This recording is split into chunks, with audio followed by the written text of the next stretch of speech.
Chapter 10. Power of the Mastermind. The Driving Force. The ninth step towards riches. Power is essential for success in the accumulation of money. Plans are inert and useless without sufficient power to translate them into action. This chapter will describe the method by which an individual may attain and apply power. Power may be defined as organized and intelligently directed knowledge. Power, as the term is here used, refers to organized effort, sufficient to enable an individual to transmute desire into its monetary equivalent. Organized effort is produced through the coordination of effort of two or more people, who work toward a definite end in a spirit of harmony. Power is required for the accumulation of money. Power is necessary for the retention of money after it has been accumulated. Let us ascertain how power may be acquired. If power is organized knowledge, let us examine the sources of knowledge. A. Infinite intelligence. This source of knowledge may be contacted through the procedure described in another chapter with the aid of creative imagination. B. Accumulated experience. The accumulated experience of man, or that portion of it which has been organized and recorded, may be found in any well-equipped public library. An important part of this accumulated experience is taught in public schools and colleges, where it has been classified and organized.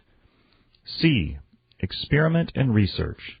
In the field of science and in practically every other walk of life, men are gathering, classifying, and organizing new facts daily. This is the source to which one must turn when knowledge is not available through accumulated experience. Here, too, the creative imagination must often be used. Knowledge may be acquired from any of the foregoing sources. It may be converted into power by organizing it into definite plans and by expressing those plans in terms of action. Examination of the three major sources of knowledge will readily disclose the difficulty an individual would have if he depended upon his efforts alone in assembling knowledge and expressing it through definite plans in terms of action. If his plans are comprehensive, and if they contemplate large proportions, he must generally induce others to cooperate with him before he can inject into them the necessary element of power. Gaining power through the mastermind. The mastermind may be defined as coordination of knowledge and effort in a spirit of harmony between two or more people for the attainment of a definite purpose. No individual may have great power without availing himself of the mastermind. In a preceding chapter, instructions were given for the creation of plans for the purpose of translating desire into its monetary equivalent. If you carry out these instructions with persistence and intelligence and use discrimination in the selection of your mastermind group, your objective will have been halfway reached even before you begin to recognize it. So you may better understand the intangible potentialities of power available to you through a properly chosen mastermind group, we will here explain the two characteristics of the mastermind principle, one of which is economic in nature and the other psychic. The economic feature is obvious. Economic advantages may be created by any person who surrounds himself with the advice, counsel, and personal cooperation of a group of men who are willing to lend him wholehearted aid, in a spirit of perfect harmony. This form of cooperative alliance has been the basis of nearly every great fortune. Your understanding of this great truth may definitely determine your financial status. The psychic phase of the mastermind principle is much more abstract, much more difficult to comprehend, because it has reference to the spiritual forces with which the human race as a whole is not acquainted. You may catch a significant suggestion from this statement. No two minds ever come together without thereby creating a third, invisible, intangible force, which may be likened to a third mind. Keep in mind the fact that there are only two known elements in the whole universe, energy and matter. It is a well-known fact that matter may be broken down into units of molecules, atoms, and electrons. There are units of matter which may be isolated, separated, and analyzed. Likewise, there are units of energy. The human mind is a form of energy, a part of it being spiritual in nature. When the minds of two people are coordinated in a spirit of harmony, the spiritual units of energy of each mind form an affinity, which constitutes the psychic phase of the mastermind. The mastermind principle, or rather the economic feature of it, was first called to my attention by Andrew Carnegie over 25 years ago. Discovery of this principle was responsible for the choice of my life's work. Mr. Carnegie's mastermind group consisted of a staff of approximately 50 men with whom he surrounded himself for the definite purpose of manufacturing and marketing steel. He attributed his entire fortune to the power he accumulated through this mastermind. Analyze the record of any man who has accumulated a great fortune, and many of those who have accumulated modest fortunes, and you will find that they have either consciously or unconsciously employed the mastermind principle. Great power can be accumulated through no other principle.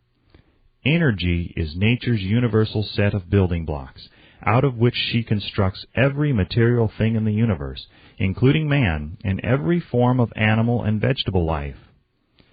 Through a process which only nature completely understands, she translates energy into matter. Nature's building blocks are available to man in the energy involved in thinking. Man's brain may be compared to an electric battery. It absorbs energy from the ether, which permeates every atom of matter and fills the entire universe. It is a well-known fact that a group of electric batteries will provide more energy than a single battery. It is also a well-known fact that an individual battery will provide energy in proportion to the number and capacity of the cells it contains. The brain functions in a similar fashion. This accounts for the fact that some brains are more efficient than others and leads to this significant statement. A group of brains, coordinated or connected in a spirit of harmony, will provide more thought energy than a single brain, just as a group of electric batteries will provide more energy than a single battery. Through this metaphor, it becomes immediately obvious that the mastermind principle holds the secret of the power wielded by men who surround themselves with other men of brains. There follows now another statement which will lead still nearer to an understanding of the psychic phase of the mastermind principle. When a group of individual brains are coordinated and function in harmony, the increased energy created through that alliance becomes available to every individual brain in the group. It is a well-known fact that Henry Ford began his business career under the handicap of poverty, illiteracy, and ignorance. It is an equally well-known fact that within the inconceivably short period of 10 years, Mr. Ford mastered these three handicaps, and that within 25 years he made himself one of the richest men in America. Connect with this fact the additional knowledge that Mr. Ford's most rapid strides became noticeable from the time he became a personal friend of Thomas A. Edison, and you will begin to understand what the influence of one mind upon another can accomplish. Go a step farther and consider the fact that Mr. Ford's most outstanding achievements began from the time that he formed the acquaintances of Harvey Firestone, John Burroughs, and Luther Burbank, each a man of great brain capacity, and you will have further evidence that power may be produced through friendly alliance of minds. There is little, if any, doubt that Henry Ford is one of the best informed men in the business and industrial world. The question of his wealth needs no discussion. Analyze Mr. Ford's intimate personal friends, some of whom have already been mentioned, and you will be prepared to understand the following statement. Men take on the nature and the habits and the power of thought of those with whom they associate in a spirit of sympathy and harmony. Henry Ford whipped poverty, illiteracy, and ignorance by allying himself with the great minds whose vibration of thought he absorbed into his own mind. Through his association with Edison, Burbank, Burroughs, and Firestone, Mr. Ford added to his own brain power the sum and substance of the intelligence, experience, knowledge, and spiritual forces of these four men. Moreover, he appropriated and made use of the mastermind principle through the methods of procedure described in this book. This principle is available to you. We have already mentioned Mahatma Gandhi. Perhaps the majority of those who have heard of Gandhi look upon him as merely an eccentric little man who goes around without formal wearing apparel and makes trouble for the British government. In reality, Gandhi is not eccentric, but he is the most powerful man now living, estimated by the number of his followers and their faith in their leader. Moreover, he is probably the most powerful man who has ever lived.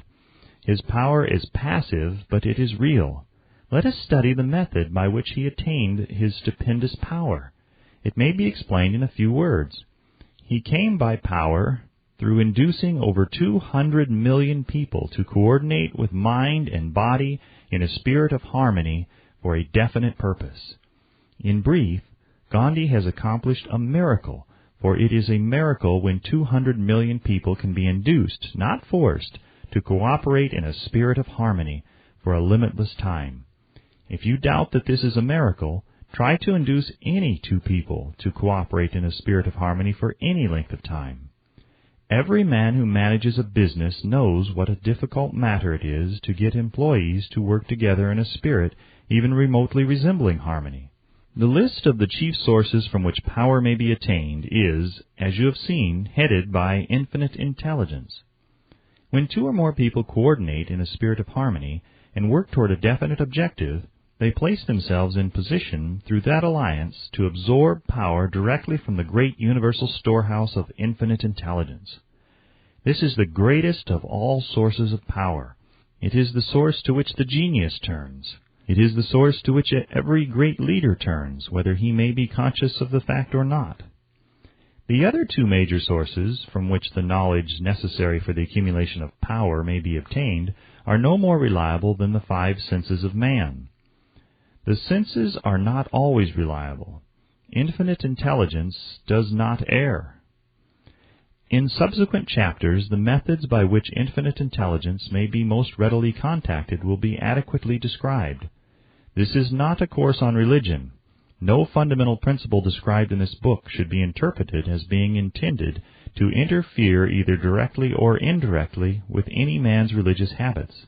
This book has been confined exclusively to instructing the reader how to transmute the definite purpose of desire for money into its monetary equivalent. Read, think, and meditate as you read. Soon the entire subject will unfold and you will see it in perspective. You are now seeing the detail of the individual chapters. Money is as shy and elusive as the old-time maiden.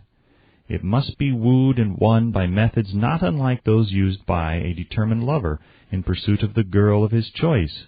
And coincidental as it is, the power used in the wooing of money is not greatly different from that used in wooing a maiden. That power, when successfully used in the pursuit of money, must be mixed with faith. It must be mixed with desire. It must be mixed with persistence. It must be applied through a plan, and that plan must be set into action. When money comes in quantities known as the big money, it flows to the one who accumulates it as easily as water flows downhill. There exists a great unseen stream of power which may be compared to a river, except that one side flows in one direction, carrying all who get into that side of the stream onward and upward to wealth, and the other side flows in the opposite direction, carrying all those who are unfortunate enough to get into it, and not able to extricate themselves from it, downward to misery and poverty. Every man who has accumulated a great fortune has recognized the existence of this stream of life. It consists of one's thinking process. The positive emotions of thought form the side of the stream which carries one to fortune. The negative emotions form the side which carries one down to poverty. This carries a thought of stupendous importance to the person who is following this book with the object of accumulating a fortune. If you are in the side of the stream of power which leads to poverty, this may serve as an oar by which you may propel yourself over into the other side of the stream. It can serve you only through application and use. Merely reading and passing judgment on it, either one way or another, will in no way benefit you.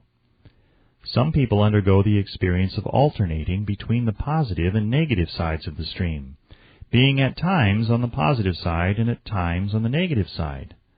The Wall Street crash of '29 swept millions of people from the positive to the negative side of the stream. These millions are struggling, some of them in desperation and fear, to get back into the positive side of the stream. This book was written especially for those millions. Poverty and riches often change places. The crash taught the world this truth, although the world will not long remember the lesson. Poverty may, and generally does, voluntarily take the place of riches. When riches take the place of poverty, the change is usually brought about through well-conceived and carefully executed plans. Poverty needs no plan. It needs no one to aid it, because it is bold and ruthless. Riches are shy and timid. They have to be attracted. Anybody can wish for riches, and most people do. But only a few know that a definite plan, plus a burning desire for wealth, are the only dependable means of accumulating wealth.